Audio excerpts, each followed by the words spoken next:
Hello, everybody. This is Megan, And this is Alana. and welcome to Tea Time Crimes. Spooky. Thought it was Halloween edition. Oh, Halloween edition.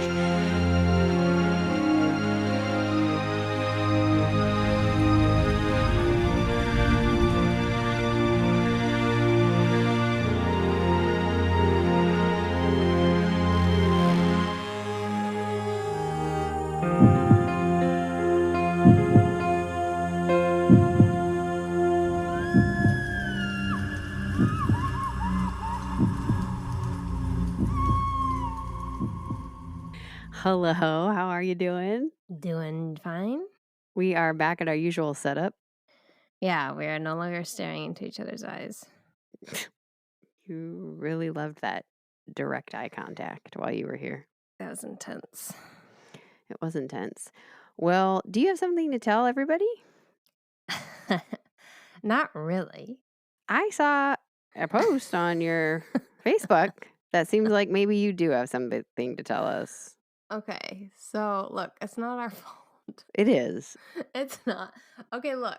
So Chris is leaving the gym. Well, okay, first of all, he's working out at the gym, and the gym owner comes up to him and says, "Hey, got a possum for you." And of course, that screws up his whole workout because he's, The possum isn't a good spotter. yeah, because there's traps set up at the gym, so the possum's there. And so as Chris is coming, he releases the possums in our backyard, and they go find safe places. And as he's on the way home, another gym member calls him and is like, "I think we found a bunny in the sand pit." And he's What the heck's a like, sand "Are pit?" you kidding me?" There's a sand pit outside the gym, training sprints and sports and stuff. And he turns around. He has a possum in the car. But yeah, so we have a 4 to 6 month old black adorable bunny in Chris's office right now. We're trying to find it a home because we definitely don't want a bunny. It's really cute and sweet and friendly. Like you didn't want that third cat. Well, But why couldn't we just leave the bunny in the sand pit? because it can't live there. You couldn't get out of the sand pit? I mean, the gym's right on a highway. And so it's not a good place. It's a domestic bunny. It's not a wild rabbit. Like, Oh. definitely escaped an enclosure outside somebody's How do you know shitty that? pet owner. You can tell a different. Like, we were actually just at the swamp hiking, and wild rabbits are just so different. This is like it's a baby, like little pet bunnies. Gotcha. Okay. It's just a common case of this happens all the time with all animals. Of like people don't understand how much work it is to have a pet, and then they do dumb stuff by either like letting them out or dropping them off somewhere because they can't handle it. So do your research before you get pets. Okay, well, I hope Bunny finds a home. But Yeah, why are the people at the gym treating Chris like he's the... because he's the one who'll do it. The other ones, like, Why do they have traps might up if kill they don't them. want to catch something? Because they don't want them in the gym area. They want to trap and get rid of them. They used to use kill traps before Chris started working or started going there. Oh, so Chris has changed the trap situation completely? Yeah. I know. I don't know. I got nothing. This is... I It's wasn't... just Iguanas, bunnies, possums. they just find him. And I mean, it's on him because he helps animals and he's just a nice person and he cares about them. So people know that and will seek his aid. All right. Well, you got a bunny, 5 cats, 4 dogs, No. 7 chickens, and a horse. No. I wish we had a horse. I bet you do. Have you named the bunny? No. We're not keeping it. We're getting rid of it by next weekend. I mean, if nobody wants it, where is it going? Just back to the... Maybe a shelter or Okay. something like that. But I have a lead, so we'll see. Okay. Yeah, I don't know if pet bunnies are very popular. I have no I interest don't in having know. a pet bunny. It's really sweet and I'm cute. sure. Yeah, I'm sure. But I mean, I'd rather just have a cat, you know? Yeah. If I were picking an animal, which you can. All right. Well, best of luck to the bunny. All right. You got a tea for us today? Mm-hmm. You guys are going to be like patron saints. In like 300 years, you're going to be patron saints of possums or something. There's already a St. Christopher, so that doesn't work. But I think he that's helps... of lost things, right? I know. He's not lost things, though. That's St. Anthony. Oh, okay. I don't remember who St. Christopher is. I'm really not good at my saints, let's be honest. I did always think it was cool that Catholics can pick a new middle name, though. That always was appealing, but I didn't want to go through the whole other process. Anyways. Yeah, but it just, nobody uses it for anything. Yeah, it's fair. But I it's mean, it's like a perk if you have to go through it. I guess. Do we need another name? I don't know. Okay, go ahead. This tea is actually from a listener who was kind enough to send this tea to us. Hey, So special thank listener's you. brother. Yeah. It's my So cousin. thank you very much. So it's safe. It is. It's safe. So it looks and smells really good. It is Tea Source, which is not a brand I know, but apparently they are voted best tea business at World Tea Expo. And that expo is something I would love to go to. Gosh, you would. Right? I would nerd out. Think of all the samples. Okay, but with samples, here's my dilemma with samples at anywhere. Farmer's market, Costco. I don't want to talk to the person. And Chris Rude. knows this. I want to get in for my sample and get out, and I don't want any conversation. So if they're too aggressive, I won't get the sample. I would rather not get a sample than have a conversation. Yeah, because it's like the timeshare conversation. Yes. Yeah. They're trying to sell you. That's their job. I know. But is it their job? I don't think the Costco people really get paid more if they get rid of more. I bet and they also, do. if you don't talk to me, I'll get rid of more. So think about that, Costco folks. I bet they make money if you buy the actual product. But I don't know. Samplers reach out to us. Okay, go ahead. It is a green pomegranate tea. And here's the description. This lovely Chinese sencha green tea steeps up light, sweet, and fruity with just enough tartness to make it interesting. So it has green tea, pomegranate, and rose petals. It's very pretty. It says that it is, at least the distributor, or like the tea source place, is in Minnesota, which is kind of cool. So I kind of want to look more into this tea brand and get familiar. It smells immediately like pomegranate, so that tracks. Marketing works. Oh, it's very light on the body, but it niggles in, like it dives in a little bit. It likes to get in with you. So yeah, so it's a light body. I wouldn't go as far to say petite as some would, but it's light. It is full of that nice green tea flavor, that sencha flavor, that grassiness almost, and then that little drop of pomegranate as a little kiss on the top of the head. This would be great. It's good hot. It'd be great iced as well. And you know what? The pomegranate doesn't just leave a kiss on the top of the head. It Smooch? cuddles. Oh, cuddles. Yeah, it's Wow. there after. It stays. So it's nice. It's still lingering. So it's here to stay. This feels, I know it sounds weird, it feels like a very professional tea. Like they balance the flavors really well. So I would really just give this a balanced thumbs up. Might be boring, but I mean, the rating might be boring, but this is a really good tea. Nice. So I'm excited to explore more of this brand. So thank you, special listener brother, for recommending and sending this, because now I have a whole new brand to look through. It's really good. Yeah. Awesome. All right. Oh, also, I had a dream that you, me, Mary Kate, and your family were going somewhere, like on a train or something like that. And I fell asleep. And then you found me again, and that's all I can remember. Another great Mary Kate story. We should start putting these together and have a compilation for her for Christmas. Oh my God. Of all of the best Mary Kate moments here on TTC. All right. I feel like Mary Kate's becoming the unofficial third host. We mention her almost every episode at this point. I know. We got to have her back. All right, you ready? Regina George, why are you so obsessed with me? Is that a Mean Girls quote? Yeah, Regina George. I thought Regina George might be her real name, and I was having a moment. So oh my God.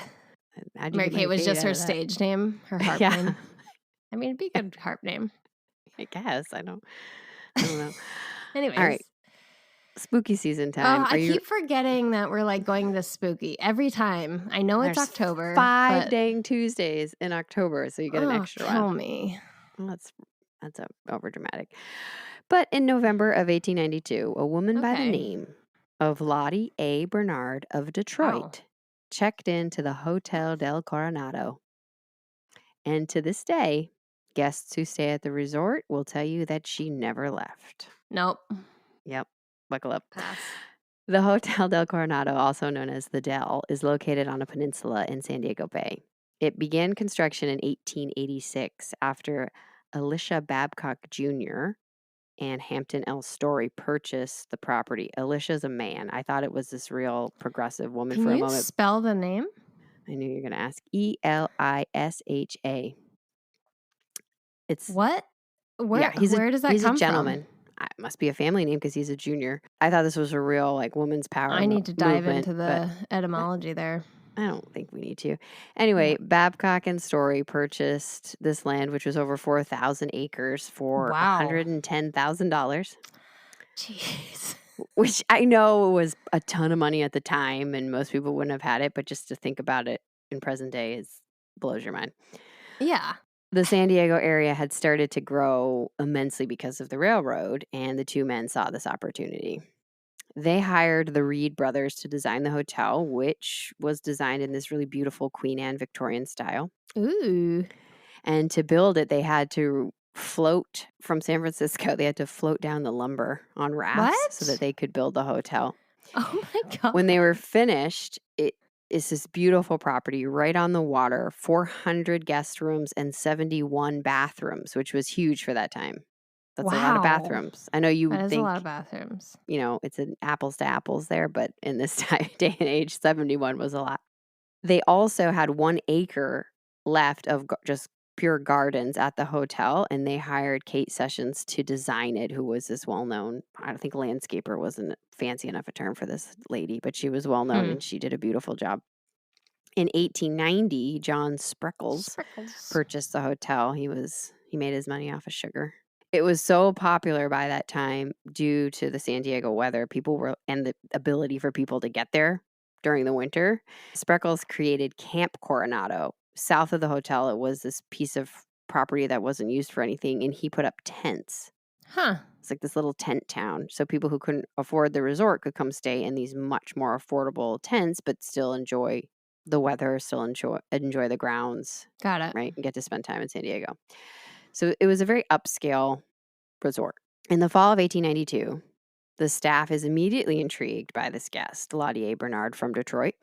She's described as well-dressed, beautiful, impeccable manners, but she seems very nervous and very withdrawn. She's also traveling alone as a female, which is unusual, particularly because she doesn't seem to have any plans or any purpose for being there that's clear to the staff. So there's an air of mystery around her, and they start calling her the beautiful stranger.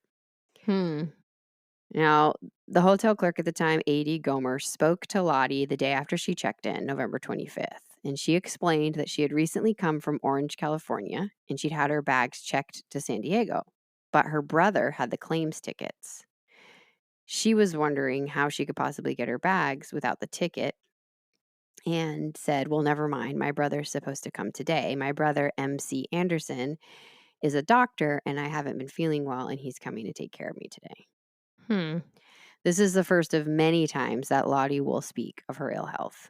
She had explained to the bellboy, Harry West, that she suffered from neuralgia, and on the 26th, she'd asked him to get her a few things and bring them up to her room.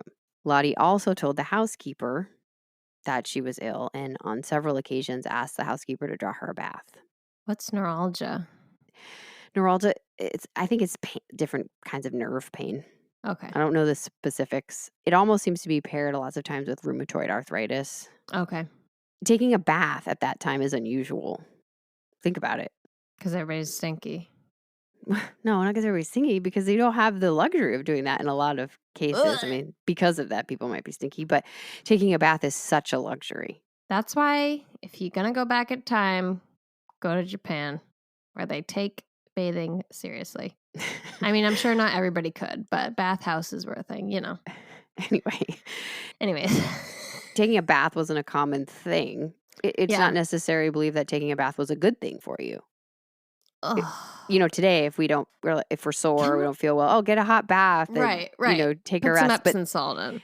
it was, you didn't want to get wet. You didn't want to get cold. Like, those are the things you try to avoid, or you'd catch yourself a cold. So it was Imagine the unusual. layers of smell, though. Stop saying Like, that's disgusting. it layers of smell, crusty layers Stop. of Why is it? smell Stop. of filth, body filth, odor, all the things. And then on top of it is You've like gone rogue. awful perfume or, some kind of thing to cover it up. But then it all mashes together and you feel nauseous every time you pass them. But you're probably used to it. Anyways, don't time travel. Bye. Yeah, your nose has got to shut down. This is the real spooky portion of the Yeah, I would not survive with my hyper nose. 2 days later, on the 28th, a very weak and reported as sick-looking Lottie ventured into town. She was seen by witnesses at various hotels asking if they'd seen her brother and his wife. She ends up at a store in town purchasing a pistol, a .44 caliber American Bulldog. She said it was a Christmas gift. She bought cartridges and asked the clerk how to use it. The clerk showed her, and other customers saw her in the store that day. Harry, the bellboy, was called back to Lottie's room that same day, asked if he could draw her a bath and get her some drinking water. A few hours later, she calls for him again. When he arrives this next time, it looks like she's fallen and she's soaking wet. Her hair is soaking wet.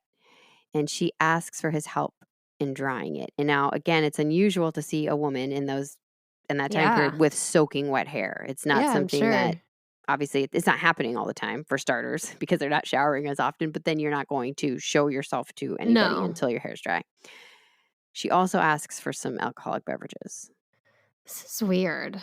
After the second drink, the hotel clerk, A.D. Gomer, he's really, enough is enough. Because he's been hearing from the housekeeper how many baths this woman is taking and how she's not feeling well. And he's legitimately concerned about her. And he's been trying to call the doctor to the hotel. He's asked the housekeeper to ask on several occasions, and Lottie keeps refusing. Clerk Gomer goes up to the room himself. And again, he says, let's call a doctor. Let's get a doctor in here just to make sure you're okay. And again, Lottie refuses. So then he says, okay, let me build you a fire because she's in bed and her hair's soaking wet. Let me build you a fire. She refuses. What is going on? She explains that, in addition to the other conditions that she's mentioned before, that she has stomach cancer. Okay. And her brother is taking care of her, and it's a very bad case. The clerk thinks, okay, maybe she doesn't have the money for a doctor because all of her bags are still in San Diego. She only checked into the hotel with one small travel bag. Right. He starts thinking maybe it's possible that she just doesn't have the funds and doesn't know what to do, and she's waiting until her brother arrives, or she's waiting until her bag appears to be able to pay for a doctor. So he decides to ask her instead if there's anybody that she would like to send a message to while they wait for her brother. Lottie agrees and tells Clerk Gomer to send a telegram to G.L. Allen of Hamburg, Iowa.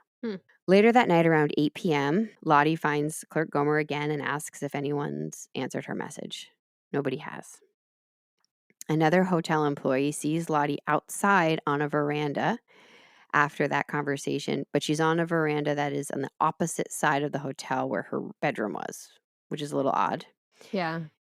The next morning, November 29th at 7:15 a.m., the electrician who lives on the property, David Cohn, he's walking down to the water because he has to physically light the lamps.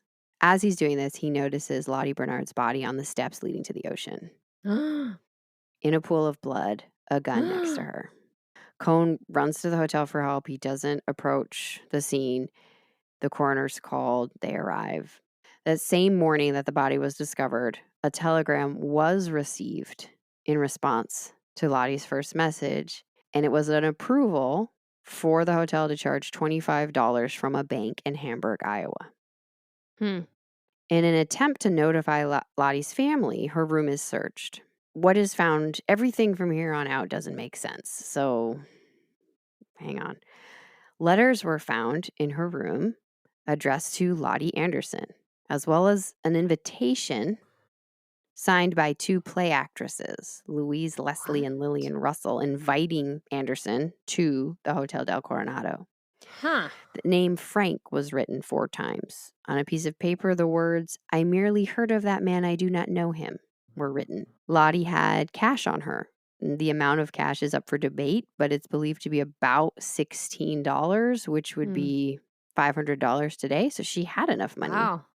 A handkerchief was found with Anderson on it. Tons of paper had been burned in the fireplace, almost to what appeared to them to be an effort to hide something or destroy something. Oh, yeah. Pills, brandy, and a penknife were found on the mantel.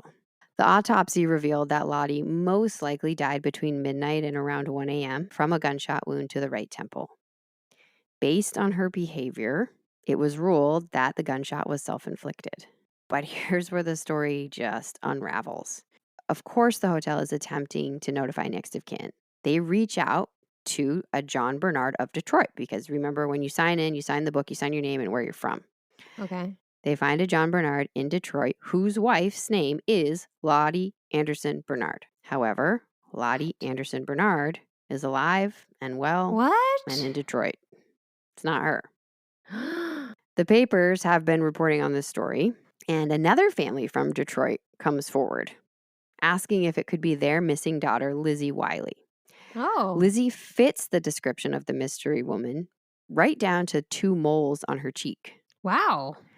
She'd been fired from her job as a bookbinder after having an affair with her boss. Her boss was fired too, which was unusual. Oh. Look And at that after that, she progression. left town suddenly. But when they looked at the evidence again, it was ruled that the body was not Lizzie Wiley because one woman had pierced ears and the other didn't. Oh. Oh, that's easy. Lizzie Wiley also reached out at a later point and told her family that she wasn't coming home, but that she was alive. I'm not dead, but I'm not coming back. Yeah, she was not interested. On December 5th, 1982, they have, December 5th, Nope. 1892. Time travel! We just jumped forward 100 years. They release a sketch of the mystery woman in the newspapers, asking for anyone who knows her to come forward. Authorities also are following up with G.L. Allen, the man Lottie sent a telegram to, requesting money, and the man who responded and said, here it is. He says he did not know Lottie Anderson Bernard, but he thought that she might be related to one of his old friends, What? L.A. Bernard, who was a known gambler. To complicate the story further, the San Francisco Chronicle wrote that Mr. Bernard left Iowa at the start of November for Kansas, telling people his wife was sick in California and he was trying to earn money to bring her home. Exactly. It doesn't make sense that you just send money to a random person that might be a friend of a friend. Yes. Get out of here. Is this gambler? Is this his wife in California and nobody knows of her except his friend? It just keeps going. Finally, on December 8th, 1892, the police connect the woman at the hotel with a missing person report filed by a man named Lewis Grant. Lewis Grant is a wealthy man who employed this woman as a domestic servant, and her name is Katie Logan. Domestic servant. I know, never goes well. Go. Now, we know that this woman checked in with just a small travel bag, so all of her belongings are at the Grant home. Upon opening her main trunk, it's discovered that her name isn't even Katie Logan. What? Her name is, in fact, Kate Morgan. Okay. The layers of this is like the layers of smell going on. Exactly. They find a marriage certificate between Kate Morgan and a man from Hamburg, Iowa, named Thomas Morgan. A photograph of Kate is said to have been included as well that matched the description of the woman at the hotel. However, just as many people who say match the description, there's a whole group of people who say it doesn't match the description and it might not even be her. The Los Angeles Herald claimed that the photo ID did not match the description. They reported the woman in the picture did not appear beautiful or educated enough based on the hotel's description of the guest. Wow. Yeah, rude. Also included is a letter of reference that Kate had used to get employment with a return address. That's their one lead. Who is Kate Morgan? Is this Kate Morgan? It's just one mystery after another. Kate Morgan was born in Iowa in the fall of 1865 to Elizabeth and George Farmer. Her early life is filled with loss. Her older sister died when Kate was just 1 year old. Jeez. And a couple years later, Kate's mother, Elizabeth, passes away. Her father, George Farmer, remarries, but then dies when Kate is just 11 years old. Ugh. After this, she's sent to live with her grandparents. When she's 14, her grandmother dies. No. So I don't know the challenges that Kate Morgan faced, but the loss alone is unbelievable. Everybody Yeah. in her life has died. Oh, yeah. Like, how do you keep going? At age 20, Kate marries Thomas Morgan. Okay. There's Thomas. In 1886, Kate and Thomas welcome a son who dies 2 days later. No. I can't imagine. According to the book Ghostings by L. Sims, by 1892, Kate's reported as no longer living with Thomas as a married woman. They are saying Oh. things like she's fallen from virtue. Gross. Okay. Yep. Yep. Which I'll could mean show you anything. fallen from virtue in a minute. Yeah. Which could mean she's having an affair, which could mean she's sleeping on the couch. Shorter ankles. Yeah. I mean, we don't know the extent of it. Maybe she's with another man. Maybe she's just staying somewhere else. Maybe she's just decided she doesn't want to be married. I don't know. Another blog by an investigative journalist and an author, Jamie Rubio, spoke to a descendant of the Morgan family. Ooh. And he said the family story is that Kate ran off with Tom's stepbrother. Oh. His name was Albert Allen. And if you remember, the person who received the telegram was G.L. Allen, who he says is a sibling of Albert. What? So maybe that's a theory, because it is weird that you would allow $25 seems like a large sum. It is. In those days. And why would you okay that to somebody's it's wife BS. who you've never met? Right. That's not This that's not story right. makes more sense to me. Way more. But where's this guy? Where's Albert Allen? I have no idea. Kate had also told people at the Grant family, mostly the other domestic servants that she worked with, that her husband was a gambler on the railroads.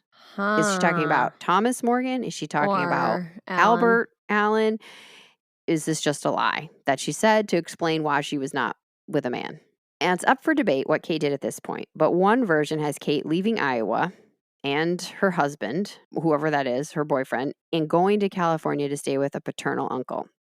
According to that uncle, Kate decided to move to Los Angeles on her own because she suffered from rheumatism, and Southern California at that time particularly was the weather being so amazing that it's really good for your health. Because it's supposed to help with things like arthritis. Yeah. Kate left with quite a bit of money of her own, a trunk of belongings, and a couple bags. She had told her uncle her plan was to deposit the money in a bank, find work.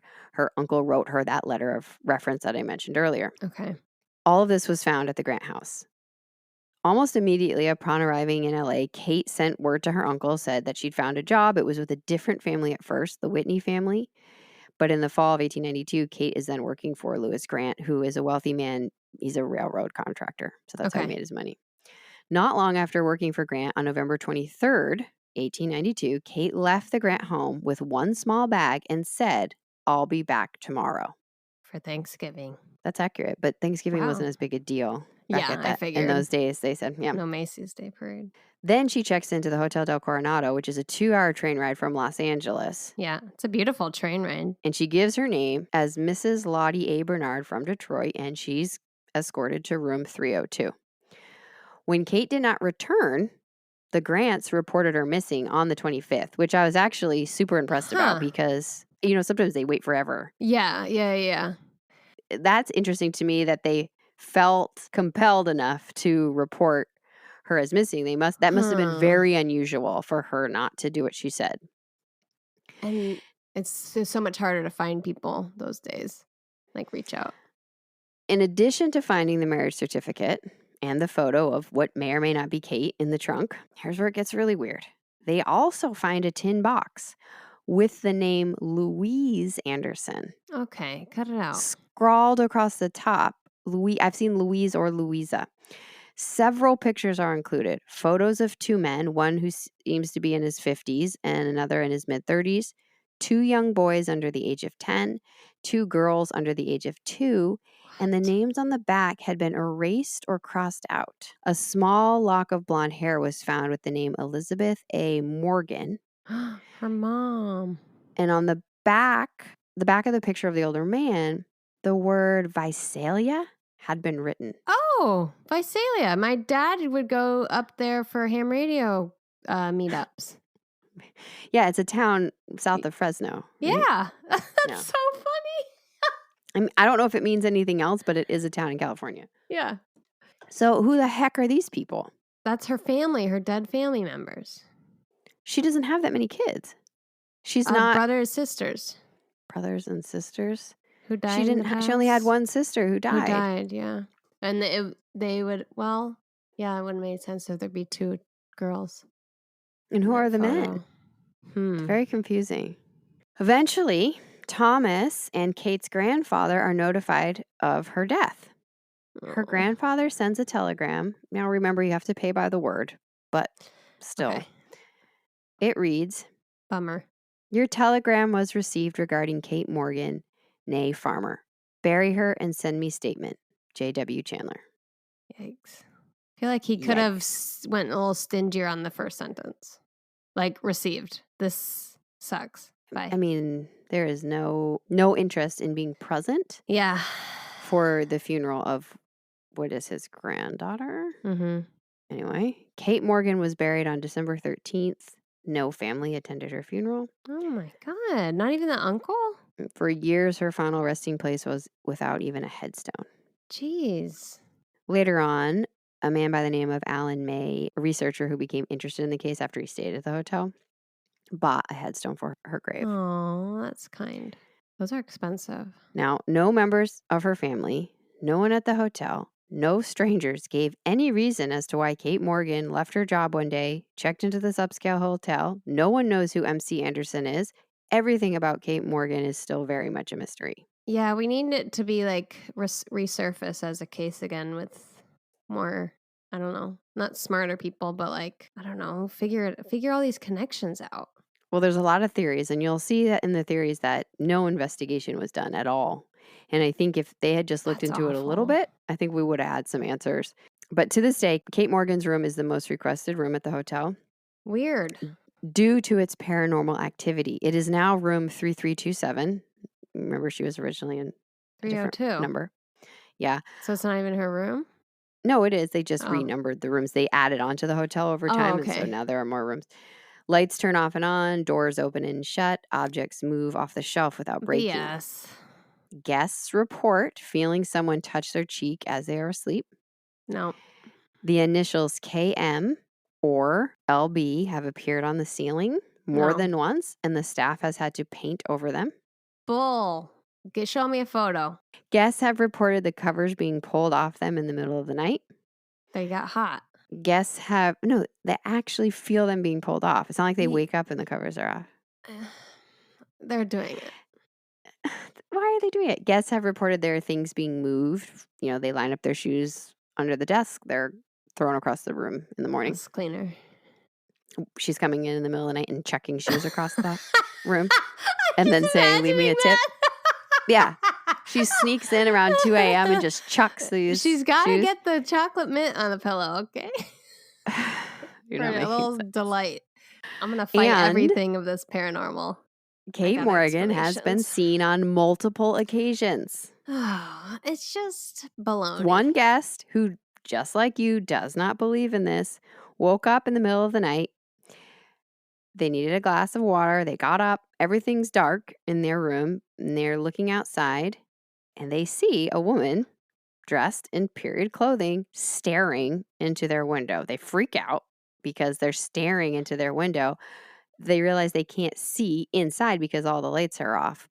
But it feels as though that woman is just looking through her. Aren't they on the 3rd floor? She sees they're down on the ocean. Oh, okay. No, not on the ocean, on the beach. The next morning, when she gets up, she goes to the guest shop, and there she sees a picture of Kate Morgan, who is exactly the woman she saw staring through her the night before. Our mind does crazy stuff. That's more than one person has reported seeing her. I know, but it's like, the hotel's famous for it. Your mind's This woman did tricks. not know that. This woman did not know about it. Oh, if we believe her. You tell yourself what you get to. All right. Here are the different theories. Okay. Here are the different theories about what possibly could have happened to this poor woman. Kate had spent time looking for her brother, Dr. MC Anderson. So a lot of people think that it's possible that MC Anderson was not in fact her brother, but was actually her boyfriend or some secret husband, and that Kate was pregnant. Wouldn't the autopsy say that? They didn't do an autopsy to look. Motherfucker. I know. Kate took medicine found in her room that at the time was thought to induce an abortion. It didn't work, but it was believed that it would. And so that medicine was the medicine that was found in her room. So the theory from that formed that she was pregnant when the man didn't show up at the hotel because she kept asking, has anyone heard from him? Do I have any messages? Has anybody asked for me? Has anybody called on me? She tried to perform an abortion with the medication and it made her really ill. And then she was so devastated that she went down to the ocean and took her life. Oh. But at all of these places that she's asking for MC Anderson, she's also asking for his wife. So maybe it is her brother. But do we know much about this feller? We don't know anything. This implies she's expecting 2 people, and you don't often bring your wife along to meet your pregnant mistress. Why is she asking about the wife? Why would you do that? It seems weird. That's one theory.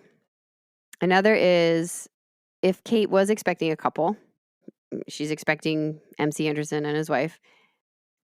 Could it be that she had been caught up in some sort of business deal or scam? Because remember, she had a lot of her own money and that money was not found.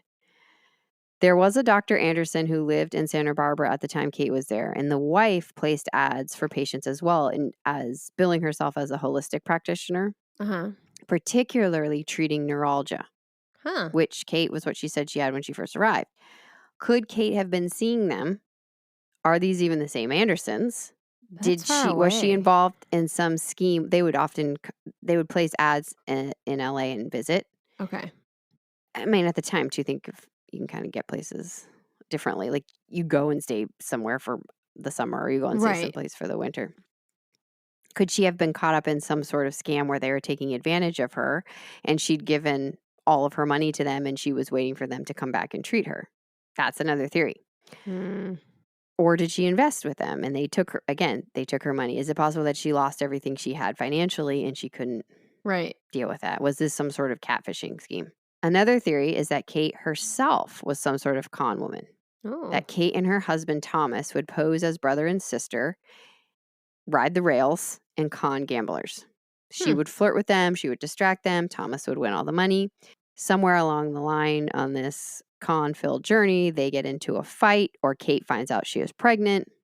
They separate and she's expecting him to come back for her. This is the theory that Alan May believes, the person who bought her headstone. Now, some people believe the first half of that theory because there were witnesses who spotted a couple matching Kate's description fighting along the rail line, and then they separated. Could that have been Kate Morgan and whatever husband we believe she was with? That's a little bit of a long shot because it's tough. Now, some people believe that when Thomas, they're saying the husband was Thomas, when Thomas didn't return, Kate was so upset that she decided she wanted death by suicide. However, Alan May believes that Kate was afraid Thomas would come back for her and she bought the gun to protect herself. And instead, Thomas found her and Thomas murdered her. Oh my gosh. And then he burned all of the papers in the fireplace that would lead to any identification of his wife.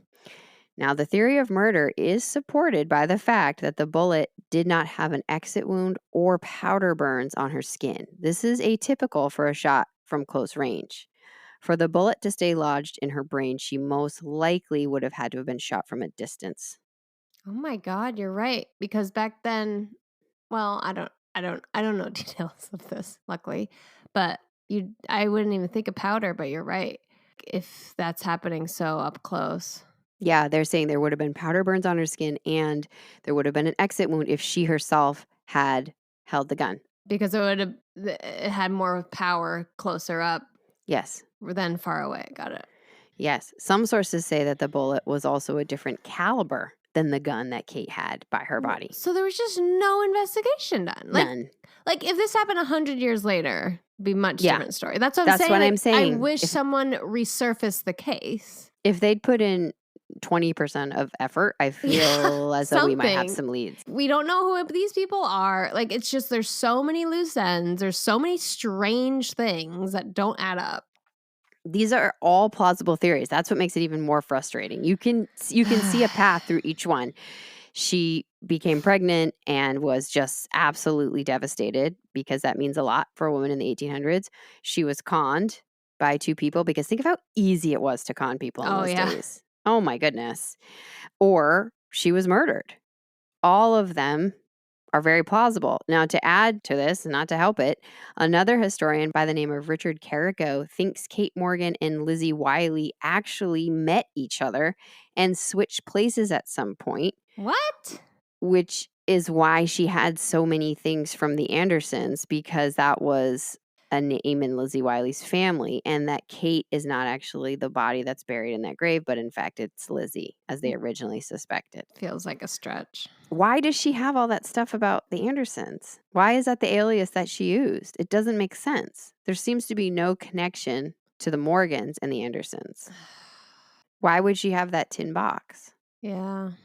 Who are those people? Unless they're conned. Think of how special photographs are in those days. Yeah. I mean, they're unusual to have, and if you have them, they're real keepsakes. Now, here's a part of the story you're going to hate. The author of Ghostings, L. Sims, visited this hotel room with Richard Major, who's a hypnotherapist, and his sister Antoinette, who's a medium channel. And they tried to talk to Kate. Antoinette, Alana rolled her eyes so hard that she pulled a muscle. Hey, it's spooky season. I know. You got to get in it. I know. Antoinette reported that Kate told her she was murdered. Kate says that she was sick and needed treatment, but had been lied to about how sick she was. And that two men by the name of Arnie and Mark worked with the Andersons, but the Anderson wasn't even their real name. And they were friends of the doctor. She had been part of a scheme, but she doesn't remember exactly what happened to her that night. Mm-hmm. So, what theory do you believe? What do you think is most likely? I feel like we're still missing things. Huge pieces. None of it makes sense. I appreciate the more scientific evidence of that she didn't have burn marks on her skin, which makes me feel like it was more of a murder. Yeah, I think, as I was going to say, let's start there. Do you think it was self-inflicted or do you think she was murdered? I think she was murdered. I mean, from the evidence, it sounds like murder. I mean, she did buy the gun, which doesn't help her case, but there's so many missing pieces. I think she probably bought the gun to protect herself. Yeah. But do I believe that Thomas came and hunted her down? I'm not sure. I know I have a hard time with that one. I need to know a lot more about Thomas, because if she was in fact afraid of Thomas, why did she send that telegram to G.L. Allen, who, by the way, is potentially the Morgans' old neighbor? Huh. Also potentially maybe the brother of right. Thomas's Allen. stepbrother. Why did she send that to him when she really didn't need money? She had money on her. Yeah, she did. Why is she sending that request, which I don't know what that telegram said, but I can only imagine if he sent money that she asked for it. Yeah. Why is she sending it to that person? Why isn't she not reaching out to her grandfather, to Thomas? It doesn't make sense. But why would she send a telegram to somebody so closely connected to Thomas? Right. I just still feel like her uncle should be more of a resource for her. I don't think her uncle knew her all that well. It seems like she didn't know them until she got there. She stayed for a little bit and then she went to LA. I don't think that although said that he did not believe that it was self-inflicted. Really? Yeah. Yeah, there's this whole theory that she was a con woman, riding the rails, conning people. Yeah. She was clearly a domestic servant for a while. Right. If she was a con woman, I'm wondering if she was trying to escape from whoever she was with. Was that Thomas? Was that another gentleman? I think she was hiding her name too. I think she was maybe on the run from somebody. Yeah, but who, and did they eventually catch up to her? But why did she check into the hotel? And there's a whole day that's unaccounted for that nobody knows what she did. But also, what about the invitation from the where theater did that girls? Come from? This is all... I wonder if she did cross paths with somebody and in some way inherited their things. And in that was the invitation. And she thought, well, this is as good an idea as anything. I'm going to go here and stay here and wait for the next stage of my plan, which is to wait for this mysterious man to come. And maybe that was supposed to be somebody who was going to help her. And she doesn't have a brother, from according to what we know. But she could be a brother-in-law. Well, no. Oh, my God. Yeah, she doesn't have a brother. Nobody knows, and they say it is the most haunted room, and it's not the only ghost there, by the way. And the Hotel Del Coronado went on to be incredibly famous. Presidents, Marilyn Monroe filmed a movie Yeah, it there. sounded familiar. But at first I thought you meant it was in Detroit. I was like, oh, never mind. No, it's a National Historical Landmark, and, guests request that room. I don't get that. I would not want to be there that. I would want to go into it, but I would not want to sleep in it. No. But No can I just rent 2 interest. rooms, please? One on an opposite side of the hotel, thanks. Yeah. I think we have an unsolved murder. We can't even say for sure that that's Kate Morgan. They weren't even positive. No family member came and identified the body. This is a description that's floating around. You should see the sketch in the newspaper. I'm not good at sketches. Like, I could see probably a sketch of Brad and be like, I don't know that person. The sketch in the newspaper doesn't look anything like the photograph to me. I was thinking about that. I was like, how good is this sketch when you were talking about it? Her eyes are closed. I mean, it's taken after she's deceased. Geez. And I mean, it's a pencil sketch, but her eyes are closed. It doesn't look particularly like the picture that they show everywhere. It's very confusing. Why hasn't anybody tried to open this case? I guess the San Diego police have enough to do. Yeah, probably not high priority, I guess. What I would love to know, they could do genealogy testing and they could see who in fact it is. And exactly. I think it's an unsolved murder, and I think she either got caught up in something she didn't mean to and was trying to fix it, or she was on the run from somebody she was scared of. That makes the most sense to me, but we'll never know, probably. Yeah, I think that sounds right. But, any private eyes listening, I think that you should pick up this case and solve it because you could be famous for it. So maybe that would be a nice perk for you. I think in order to really solve it now, you'd have to either find something that no one has ever found before, or you'd have to exhume the body and find something, but it's been so long. I mean, she'll still have hair. Ew, I don't like to think about it. Stop. Well, there you go. Wow. The hotel is haunted with what could be Kate Morgan's spirit, and Alana's going to book a trip there next time she's in San Diego. And I would actually love to see that. I would never, ever do that. Well, if you don't believe in ghosts, what's the problem? Because I don't like the thought of them. I just watched A Haunting in Venice. What's his name? Poirot. Literally nothing you're saying. Hercule Poirot. What's her name's mysteries? Agatha Christie's murder mysteries that they've been making into films. And it's A Haunting in Venice, and it's a spooky one. And I was like, I hate horror movies, but I decided to give this one a go because it's more of a mystery than a horror movie. But there was a lot of it where I just couldn't watch the whole time. I was just listening. The same thing where it's like, I'm going to talk to the dead, but really, like, it's a hoax. And then, well, I don't want to spoil it. But anyways, I don't know where I was going with this. It's still scary. It's still scary, even if it's not real. Just like my mind will just put scary images in the dark, and I don't like it. Okay, cool. So Hotel Del Coronado, can you just reserve that room, please? For Alana. Nobody. Thank you. Thanks. Demolish it. Oh, it's sad. I wish that somebody would be able to solve that I murder know. and put the story to rest. There's so many stones unturned in this case. It's pathetic. Yeah, they didn't even attempt. Didn't try. Was she pregnant? We don't know. That would have been a big deal too. Why didn't they do an autopsy? If they did, they didn't report on it. I can't imagine it was very thorough. Awful. Yeah. Well, what are your last words? Do better. Those are my last words. Do better. I mean, do the whole thing. Go through all the paces of your work. Complete it. Don't just leave it hanging on the side just because there's an easy explanation. I mean, we've seen enough cases where you dig just a little deeper and there's a whole nother story beneath. So yeah, people deserve it after something like that happens. Yeah. Rude. Ugh. Gosh, I just want to know why she went there. Really, this one really irks me. Why was she there? Who was she? What was she running from? Right, because she went from Iowa to LA. Yeah, and she had a job and she was doing fine. What was the trigger? Something happened. And she said, I'll be back tomorrow. Did she know she wasn't coming back? Because she didn't bring anything with her. Why wouldn't you do an autopsy? Because she said there's so much wrong with her. And like, I feel like if you have a bad stomach cancer, you'd be able to see that in an autopsy, right? Yes. Well, I mean, the bullet alone and all those things. They must have done something didn't preliminary. Give a fuck. But they did not do a thorough job.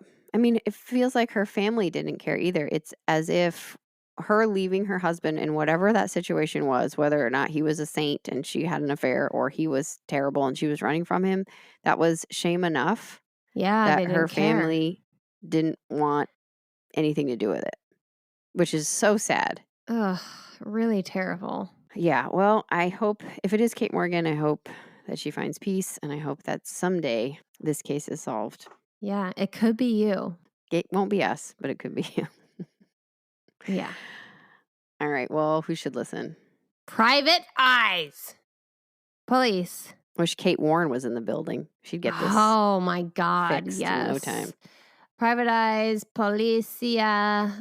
Let's think. Yeah, all the detectives, Sherlock Holmes, coroners, because they showed up in the scene, did a whole lot of nothing, and people staying at the Coronado. Keep an eye out for evidence, not fake stuff. You would have pooped your pants if you watched some of the YouTube videos. Oh my God, I did. I'm sure. They do The Haunting at the Coronado, and it's too much for even me. I said, nope. Really? Yeah. It's either too much and that it scares me, or it's too much and I think It's they're over the stretching top. it, Yeah. that I just can't focus on it. So I kept having to shut it off. But yeah, there's some scary stuff out there. Ooh. All right. Well, you can email. No. What do I say You can usually? email us if you want. You can email us at teatimecrimes@gmail.com. Yeah, you can find us on all the platforms. That's what I usually do first at teatimecrimes. And we have merch now. We do. Starting off baby steps, but we're going to be adding some cool stuff as we get some designs created, and you can go on there and you can buy my favorite, the tote bag. So go to teatimecrimes.show and there's a link to our store there. You can also find the store link on our Facebook page. Yep. And we will be back next week with another spooky edition that I think you're going to like a little bit better because it's really about being a cynical stick in the mud. Oh, cool. Yeah. Just like me. Yeah, which is just really right up your alley for this kind of spooky season stuff. Gotta stay grounded. But not in the ground. We'll be back next week. Please, yeah. Avoid that. Good distinction. Oh my God, can I tell you something crazy? Oh, hold on. We're still going. Yeah, go ahead. So when I was in New York one of those times, we discovered that there's a 6 Feet Under club. Also, any kids listening, run away right now. If kids are listening, get a parenting book. Okay, go ahead. I mean, what do you think? 16 and up? 14 and up? 14 and up. I don't, it depends on the kid, but I mean, anyways, anybody who's a real true kid should not be listening. Yes. So it's a 6 Feet Under club where 2 people will get buried in a coffin. Nope, I hate it. And then they have sex, and it's live streamed to the rest of the club. Now I hate it so much more. Like, what? There's so many things I hate. I'm claustrophobic, so wait. nope. Wait, wait. This is like when you told me about necrophilia in Spain, and I can't. I hate that you've done this to my brain. Wait, who's listening? I got two. Who's listening? It's the whole other club, and it's live stream. They're also watching it. How are they have lighting for this? How big is this coffin? It's night camera. Oh, so it's creepy. Yeah, I mean the whole thing's creepy. What do you think? Well, I'm saying it's not nice lighting. It's like paranormal activity porn. Yes. And like, how big is the coffin? You realize coffins are quite small. I do realize that. It must be a double-decker. Is that a thing? I don't know. Is oxygen being pumped into this? Somehow, yes. They have something in there.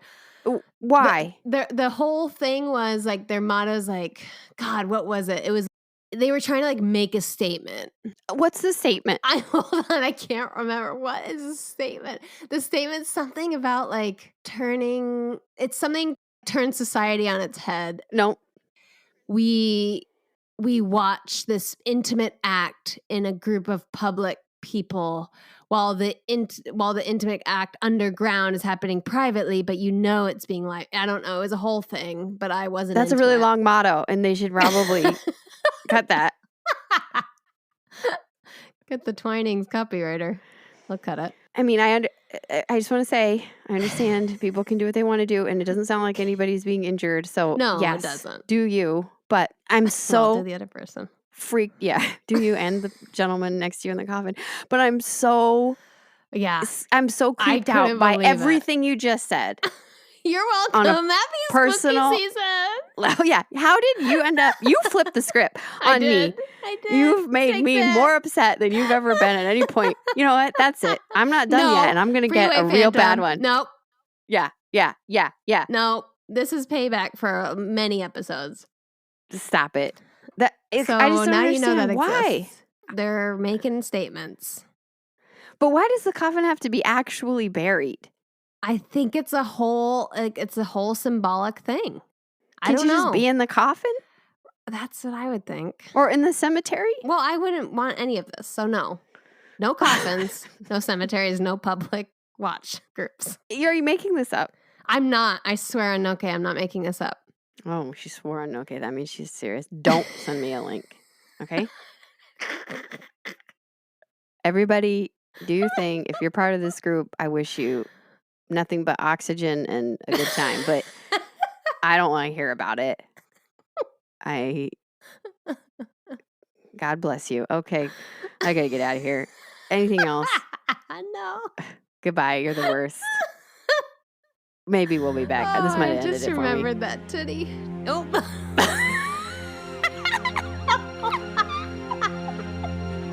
Did you mean it?